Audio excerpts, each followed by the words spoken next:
And during those early formative years, I actually enjoyed the process of dentistry.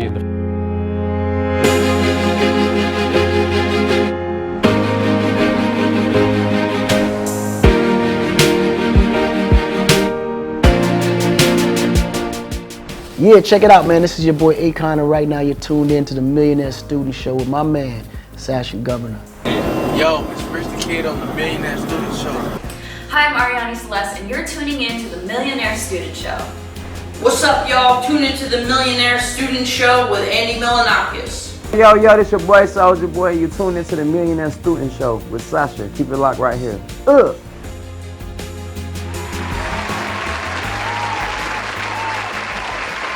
We're on the Millionaire Student Show, and today we're going through a different avenue. Normally it's health, wealth, spirituality, and relationships.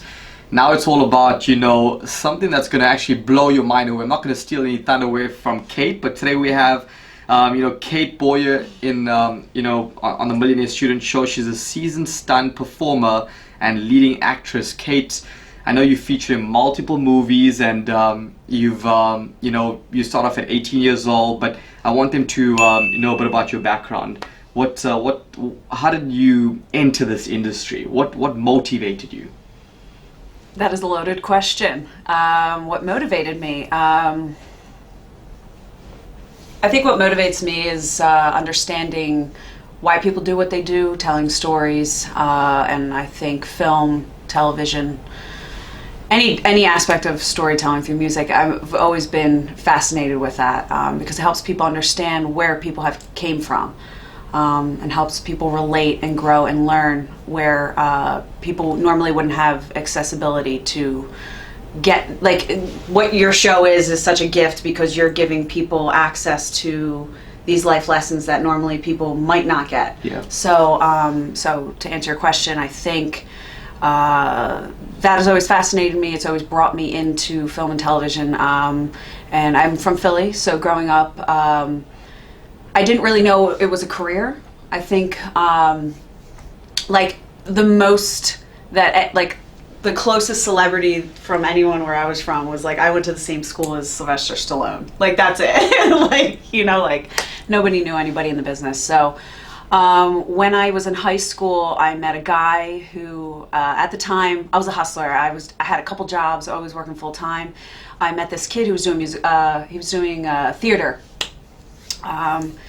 Musical theater, and he said that he was going out for an audition, and so I said, word, I want to do this. That sounds awesome. It's something that I always wanted to act, but it didn't register that could be an actual thing. So I went to this musical theater audition.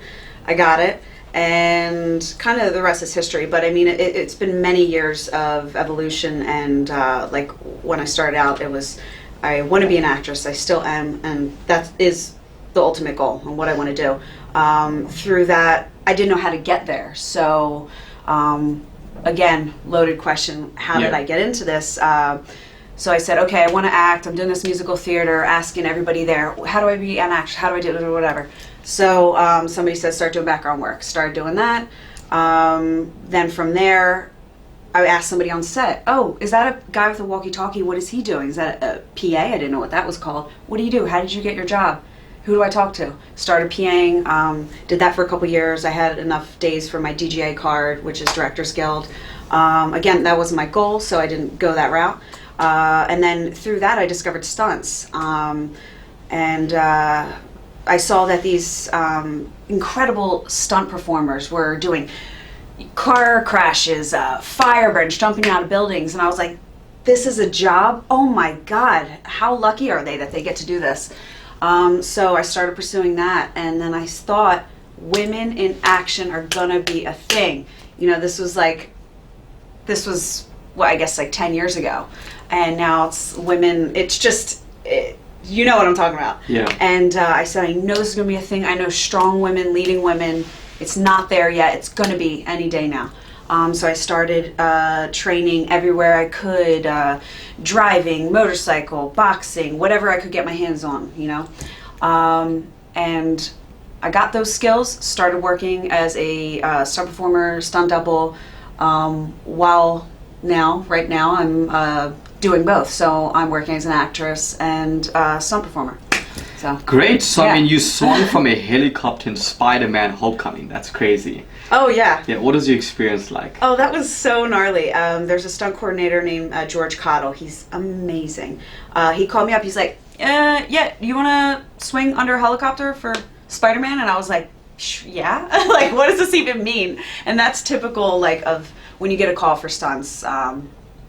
If it's a bigger job, the coordinator will call you and say, hey, are you capable of doing these skills? This is exactly what we're going to do. But, you know, sometimes it's just that, as broad as that, and it's, you want to do this under helicopter. I said yes. I showed up. There's like a 30-foot wire underneath this helicopter. I put on my harness. They strap me up. I'm with Tom Holland's stunt double. So, you know, he's dressed as Spider-Man. It's me and him. Yeah. I'm hugging him downtown Atlanta. Nighttime. So you get pulled up in this helicopter, and I'm just swinging 30 feet under this helicopter on a wire, just going through downtown, like swinging with Spider-Man. And it was one of those surreal moments where you're like, I manifested this, but this is really happening. How did my manifestations and my hard work bring me to this random experience that is just once in a lifetime? It was just a really surreal moment. It was fun. That's incredible. I mean, Yeah. I'm sure growing up, I mean, to, you know, manifest it, so that was your final product, but growing up, you know, looking up at people who was inspired by Spider-Man, and now you're featured there. I mean, that was probably a moment in your life where you feel like, man, you know, all my hard work in the career in acting is, you know, paid off, but there's always another level. So what was one of the hardest lessons you had to learn, and how did you overcome that obstacle? Man, in this business, every day is a hard lesson. I feel like the biggest secret for me, it wasn't specifically an experience now looking back from where I am now in my life, to answer that question. It's really the understanding that happiness is a choice and success is not what someone else gives you, a job, money, but success is happiness. And I was driving home from a job one day, great day, beautiful. I'm coming back to this home that I recently purchased, and I go, man, that's my home. This is my street. I have a family. Like, I have all these things that I've never even, it wasn't even on my radar. My radar was always work, work, work, you know? And I have all these beautiful things, and I thought, there's always going to be another job coming. There's always going to be a little more money to be made. But it's about right now. And understanding that and knowing that happiness is a choice gets me through a lot when there's like a tough, when I'm going through something tough. I know at the end of the day, I still know who I am and my worth, and that that's essentially all that matters. So when you say, was there a certain experience, I've always lived through adversity through my entire life. Growing up, I lived in adversity, and I didn't know until I went to other people's houses and were like, oh, y'all live like that? Oh, okay. Like, I didn't know. So adversity has always been sort of a regular thing in my life. I think my entire life has shaped me, not a specific instance, because I've always been having to be a fighter since I was young. That is the long answer to your question. Yeah. I mean, going back to adversity, because you experienced that more, you know, in your foundation. Yeah. And now you're living, you know, you're not living a, you know, below average lifestyle. I mean, going back to adversity, because you experienced that more, you know, in your foundation. Yeah. And now you're living, you know, you're not living a, you know, below average lifestyle. You're not living a below average life. You start to appreciate what you have right now, but more. Yeah. Definitely. I mean, I've seen a lot of people, you know, they have the life and they start to lose it because of appreciation. You don't give the attitude of gratitude. It has to be a daily practice. It has to, How big? Yeah. How big is personal development in your life right now? It's everything. It can't be, I mean, even the money I make, I'd say 50% of my money, probably like way too much, goes back into my personal growth. Some people are like, you spend how much on what? I'm like, yeah, I want to spend money on a trainer. I want to spend money on a therapist. I want to spend money on a nutritionist. I want to delegate the things that I am not that great at to people who are, not because I'm not good at it, I haven't delegated the time, I don't have the time to get there, you know what I mean? And I think that self-development is like a team effort. You can't do it alone. And it's everything, because if I look at my business as my body, me, and if this isn't tip-top shape, body, mind, health, food, how can it's not respectable to show up to an interview with you unless I'm at my best, because then I'm wasting your time. And that's how I look at it, my business. So, I mean, health, wealth, spirituality, and even relationships, those combined, those 4 pillars, they play a huge role. Most people want to master one of them. They master their health, and then they look at their wealth and they start to lose balance. So it's like master everything, 25% of everything, that's 100% in total, that's mastery. You're at a point where you're fulfilled in life. I have a question for you. Yeah. If you don't mind. How do you take those 4 things and split them up in your day, the 25%? So it's all about balance. I mean, I got 24 hours in a day. Everyone has 24 hours in a day. Not enough. Yeah, not enough. I mean, I honestly wish there was an 8-day in a week. But I'm all about, being, so balance for me is the minute I wake up, I need to get myself psyched up in a way where today is going to be productive. So the minute I wake up, it's all about my affirmations, visualization. I get into the gym, so I'm clearing out the health. And health, people don't realize this, health is not just physical. Health is right up here. Health is your mind. You have a negative mindset, that's your biggest disease out there. Yeah. So once I get that around, my finances is just virtual. I got all my businesses running. That's my finances. And then it's my wealth. Spirituality, from that point of view, I'm huge into, the universe. I'm big into, going out there, being at peace, inner peace, outer abundance. And then my family, I mean, that's everything. I always give back to my family because I grew up in an environment where my parents are divorced since I've been 2 years old. So my mom and my dad, they really never see eye to eye for the past 20 odd years. So today, every day I speak to my parents, undoubtedly. In fact, my parents run my businesses. I've brought them in and that's from a trust perspective as well, because I trust them. Right. So that's how I've mastered my 4 pillars. How are you mastering yours? How are you focusing? Drop the mic. That was a great segue. Man, how am I mastering? It's a daily practice. Every day I'm learning, failing, growing, succeeding. Again, delegating a lot where I can. Yeah. I think when I wake up, the first thing I do is my breathing exercises. I gotta clear that mind. Yeah. Then I go to the gym. And you kind of just schedule your day. I think what I do is I prioritize. I go, okay, what am I going to do for this week? Write it all out. Write everything. It could be like 50 pages because, in today's world, we have a lot of to-dos, So I do all that, and then I go and I cross out everything, all the BS that really doesn't matter, and I go to the priority. And then that's what I focus on. So that really clears my mind and gives me that mental clarity, because you can't get somewhere in your car if you don't put in that GPS. So Correct. That really lets me be at ease, because I have a hustler mentality. I'm always like, let me do more. But doing more doesn't mean you're more productive. You have to be specific in your productivity to get specific results that you want. So I think that's a way that I master these.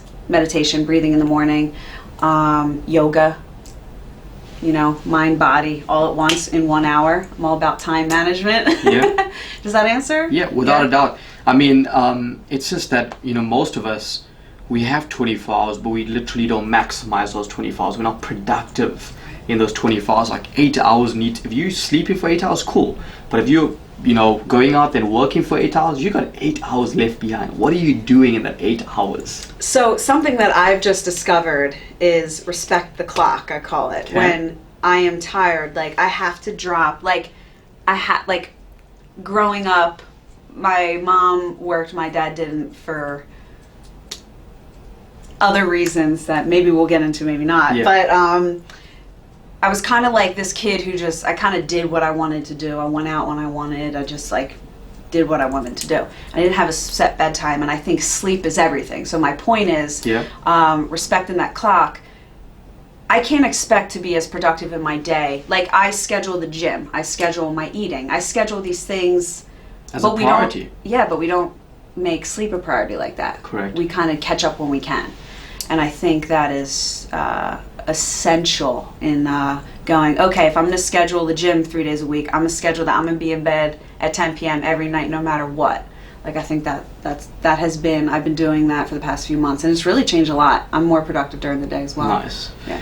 What kind of advice would you give new stunt performers to motivate them to keep moving forward in life and in their career? So, what would I give advice to new stunt performers? That a job doesn't define you. In this business in particular, and I'm sure this can translate into other things, you never know why you don't get a job. It could be you look like someone they don't like. It could be you... It's not a bad thing. Yeah, it could be a million things, you know? And that the work doesn't define you, but if you get up and you are doing everything that you can in your own power to be successful, then it's gonna work out for you. There's a place for all of us. Does that make sense? Yeah. So it's not necessarily the physical appearance, because, you know, certain people have an eye for different things. I'm so glad you said that. Yeah. Because as a woman, looks matter to me for a very long time. And just subconsciously, not even... I remember my mom gave me a I came home from school one day and she gave me blue eyeshadow and a magazine. And it was just a sweet gesture, you know? She's busy working, she just, you know, whatever. And I looked at that and I started opening the magazine, comparing my face to all these other girls, going... I literally went in the mirror and like held it up. And I was like, my face, my eyes are not as wide, or, like that. And it took me many years to realize that my worth and my talent wasn't in what... I just got chills, like what I look like. And where I really learned this was... I was singing in a rockabilly band. So in amongst pursuing the acting, I sang in a rockabilly band for 3 years called Drop the Line. It was a lot of fun. We traveled all over the world. Australia, opened for like Avicii, Benny Benassi, LMFAO, wow. And like really, really fun time. Anyway, so did that, and on stage we would sing. We would, be performing. And it was the first time. I was 20 at the time, I believe, or 21. And I would be in front of these people, thousands of people, 10 people, depended on the night, and I thought I had to be sexy, I had to be cute up there, I had to look good. But I realized that wasn't what was captivating them. It was what my empathy was, what what I was trying to convey when the song, what I was experiencing. If I come to this interview nervous, you're going to feel nervous, and I realized that is all about in here. And that's when I truly learned how to captivate an audience, and I can bring that into my acting in the sense that it is not about this, it's about the message. Yeah, I mean, I love that, because when you look at a lot of and mostly females versus males, they worry about their physical appearance. Yeah. Like, you have a mind, your mind is more powerful, and your mind can visualize what you want other people to perceive you as, and to feel you as, what type and of practice energy. that on other people. Exactly. I see a beautiful girl and I'll stop and I literally will stop in my mind. I sound like a psycho probably, and I'm like, she's beautiful, and then I'll be like, but I bet she's a good person. I bet, I'll purposely say something to myself that changes that. It's not about the looks. I bet this, or look at how she's opening the door for somebody. I'll purposely make it a practice for myself. Like you're saying, I did a little research on you. Yeah. Why you do this show, bringing people up. You can't expect others to bring people up if you don't do it yourself. Correct. Right? Yeah. Being in the acting industry, there's a lot of fame. I mean, for people who are always in the camera, physically seen on every scene out there's fame and there's a bit of fortune. But I feel most people, they start to chase, from a young age, they chase the fame rather than fortune. They chase, hey, I want to be famous. I want to go out there and be known, versus I just want to be financially set. I want to build a legacy in life. And then they start to transition.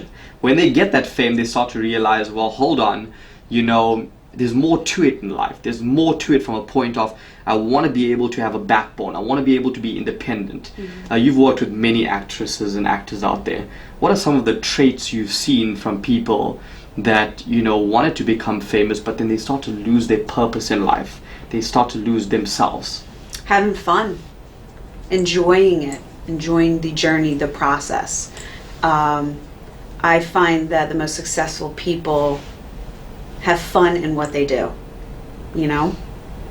I think we live in a very immediate, result-based world, and it's easy to lose the fun because of the results you expect. You make $1 million, you want 2. Yeah. And I think remembering to have fun, enjoy it. I have a gymnastics coach, and he always says before I do anything, he's like, have fun. Because you get in your head. You're like, I gotta do it. And he's like, have fun.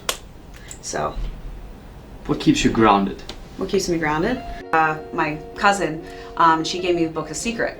So I read this at 13. Yeah, I read it at 8. Oh, you beat me, really? That's Crazy, young. yeah. Oh, really? My cousin, she gave me the book The Secret. So I read this at 13. Yeah, I read it at 8. Oh, you beat me, really? That's Crazy, young. yeah. Oh, really? That's 17 years ago. Wow. Wow. That changed my entire life. That Right? built up the foundation. You at 13, I've never met someone. Oh my gosh. I've never met someone greeted around that age as well. I love It played that. such a huge role in my life. Right? Yeah. Why don't we have that in school? That's what should be taught. I mean, that should be a subject. Teaching people that 80% of life is psychological. And it's just that most people in life, trial and error, they get their way up to the top through trial and error. It's just the more struggle you've been through, the more you come up, the more you value what you've achieved in life. And you've been through that, you know, that path, and you've paid the price. When you pay the price will definitely pay you. Right. Kate, thank you so much for being on the Millionaire Student Show and adding value. You know, Kate, if you don't know, once again, stunt actress, and you know, featured on multiple different movies that you probably know, such as Spider-Man. What else have you featured in? Right now I'm currently working on, I just finished on Legion. Current shows are 9/11, SWAT.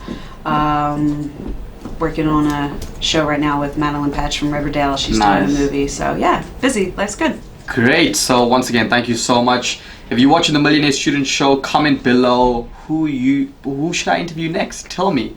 And once again, thank you. We're on the Millionaire Student Show, and today's guest we have Bruce Cardenas, and we're going to be talking about one of the 4 pillars to success: either health, wealth, spirituality, and relationships. The Millionaire Student is designed to bring edutainment to you, where it's education and entertainment at the exact same time. You know, in 2012, when I got involved in the entrepreneurial world, this is exactly what I was looking for. I was looking